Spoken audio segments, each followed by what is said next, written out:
ننګرهار مرکزی زندان کې زندانیانو ته د سالمې تفریح برابرولو په موخه د رد الظلم تر سرلیک لاندې د والیبال ټورنمنټ جوړ شوی. د ننګرهار زندانونو چارو سمون رئیس وایي له دغه ټورنمنټ څخه یې موخه بندیانو ته سالمه تفریح برابرول دي. نن ورځ د ننګرهار مرکزی زندان کې د رد الظلم تر سرلیک لاندې والیبال ټورنمنټ پیل سه او په دغه ټورنمنټ کې تر 40 پورې ټیمونه برخه اخلي چې د 10 ولایتونو ټیمونه به راځي دلته او باید ووایم چې یاد ټورنمنټ به یوه میاشت دوام وکړي.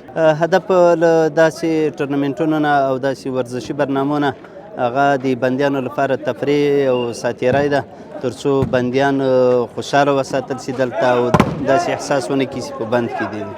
زندانیان هم دغه ډول تفریح ته خوښ دي. وایي د تفریح ترڅنګ د زده کړو زمینه هم ورته برابره ده. او یو ځل بیا دلته ټورنمنټ بیا په لاره اچول شوی رئیس صاحب لخوا او موږ ورسره زیات خوشحاله یو ځکه په ذهن باندې یو ښه اثر کوي تاسو دغه کوي او د رئیس صاحب نه ډېره مننه کوو چې تاسو یو ټورنمنټ بندیانو ته په لاره اچوئ او ساعت ورسره تېرېږي ذهن د خوشحالۍ دپاره.